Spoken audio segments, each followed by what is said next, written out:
Bonjour à tous, bonjour à l'Église, bonjour frères et sœurs, il est tôt ce matin. Vous savez pourquoi je suis là? J'avais annoncé que j'étais pour être là de bonne heure le matin. Alors, la raison, c'est Dieu m'a donné une pensée. Je dormais et vous savez, il y a plein de paroles qui venaient, des paroles, la parole de Dieu. L'Esprit me montrait que son Église est malade, a le besoin d'être sanctifiée, a besoin de se repentir.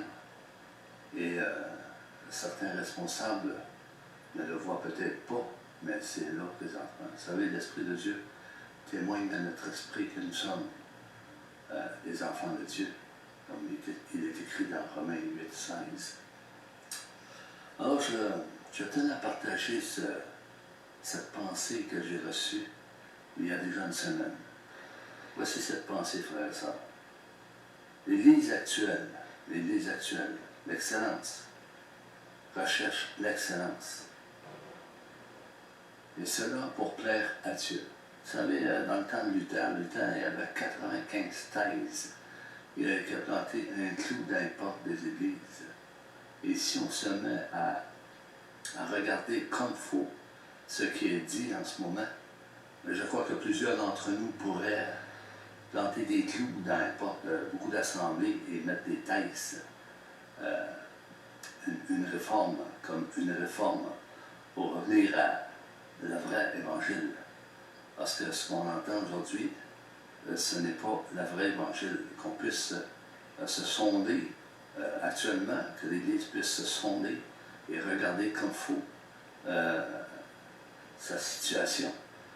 C'est rendu trop une habitude pour certains responsables de prêcher la parole de Dieu, d'apporter des discours et de parler de toutes sortes de choses sans jamais mettre l'accent sur la croix, sur Jésus, ce qui a été écrit et ce qui a été dit par le Maître lui-même pour l'avancement de son royaume, de son Église, pour faire des disciples formés, fermes, matures, et qu'ils deviennent à la stature parfaite de Christ.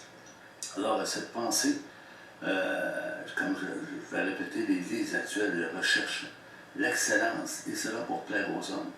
Le Seigneur, lui, recherche les hommes repentants et ceux qui craignent son nom. J'ai écrit tout qu'est-ce que j'ai reçu de l'Esprit, dans mon esprit, pour ne pas l'oublier, rendu que j'écris plusieurs choses maintenant pour ne pas oublier, parce que je trouve que c'est très important pour chacun d'entre nous, surtout dans les temps dans lesquels nous sommes. La plupart des églises cherchent l'excellence, non pour plaire à Dieu, car plusieurs recherchent les attraits de ce monde pour se divertir, pour leur propre bien, pour leur propre être et réconfort, et oublient la parole de Dieu. Et c'est bien fait. Et c'est une réalité, frères et sœurs. Comme enfants de Dieu, nous ne faisons plus partie de ce monde de corruption et d'impie. Nous faisons partie du royaume de Dieu, et cela, nous devons le réaliser. Mais nous voyons pas la différence aujourd'hui, actuellement, la différence entre l'Église et le monde, parce que l'Église est mêlée avec le monde. Elle est mêlée avec le monde, avec cette pensée. Je parle de la pensée, et beaucoup se conforment à ce siècle présent, ce qui se passe présentement. Beaucoup ne réalisent pas dans quelle position ils sont. Mais l'Esprit de Dieu est là pour nous avertir, pour nous corriger, pour nous amener près de son cœur. L'apôtre Jean dira ceci dans 1 Jean 2,15. N'aimez pas le monde et les choses qui sont dans le monde. Si quelqu'un aime le monde, l'amour du Père n'est point en lui. Si quelqu'un aime les attraits du monde, la pensée de ce monde, le Père n'est point en lui. Est-ce qu'on comprend cela, frères et sœurs? Vous savez comme moi, il y a beaucoup de choses de ce monde qui nous empêchent d'entrer dans ce que Dieu a pour nous. Et l'Esprit montre ceci à l'Église, à chacun d'entre nous, et prend place au milieu de bien des assemblées. Les choses à penser de ce monde est entré au milieu de l'Église. Ce n'est plus l'Église primitive, ce n'est plus les actes des apôtres. Ce sont des pièges, des tentations. Les plaisirs corrompus de ce monde sont 100 fois plus attrayantes qu'il y a plus de 2000 ans, frères et sœurs. Les pièges et les tentations et les plaisirs corrompus de ce monde sont 100 fois plus attrayants qu'il y a plus de 2000 ans. L'Église tolère bien des choses qu'elle ne devrait pas tolérer, comme l'union avec le monde. C'est de l'adultère. Jacques n'en parle-t-il pas dans son livre, chapitre 4, verset 4. Il dit ceci: adultère que vous êtes. Ne savez-vous pas que l'amour du monde est inimitié contre Dieu? C'est l'Esprit de Dieu qui parle. C'est la parole de Dieu qui parle. Si ces pensées sont venues dans mon esprit, c'est que c'est le Saint-Esprit qui parle. Celui donc qui veut être ami du monde sera ennemi de Dieu. Vous savez, quelqu'un qui va lire la parole, qui va étudier la parole, qui va prier, la parole de Dieu va entrer en lui. Il va être un épître vivant. Et l'Esprit de Dieu va venir lui rappeler la parole, ce que lui a dit et ce que lui a transmis à l'Église pour qu'elle puisse grandir et devenir en maturité. Et cela, c'est pour le perfectionnement des saints. Il a donné des dons pour cela, le Seigneur. Très peu se soucient du royaume de Dieu. Vous savez, très peu se soucient du royaume de Dieu. La Bible ne dit-elle pas, à nous les enfants de Dieu, ceci dans l'Évangile de Matthieu, que Jésus va affirmer et va proclamer devant la foule, devant ses disciples, devant ceux qui l'écoutaient. Matthieu 6, 33. Tout le monde connaît ce passage. Jésus va dire, cherchez premièrement le royaume et la justice de Dieu. Cherchez la foi que Dieu donne. Cherchez les vraies choses d'en haut. Malheureusement, la foi est à la dérive. Ça touche l'apostasie. Et toutes ces choses vous seront données par-dessus tout. Recherchons le royaume de Dieu et sa justice. De quoi il parle Jésus dans ce passage? Il parle de tout ce qui contribue à la vie. De ne pas s'inquiéter. Car il pourvoira pour tous nos besoins. Et plusieurs s'inquiètent de beaucoup de choses. Et l'Église veut avoir encore plus de luxe, plus de spectacles, plus de célébrations, plus de moi. Et les brebis vont ici et là. Ils ne regardent pas à la parole de Dieu ce qui est dit. Malheureusement, nous voyons de nos jours beaucoup de compromis. Et cela fait partie de l'apostasie, l'abandon de la foi.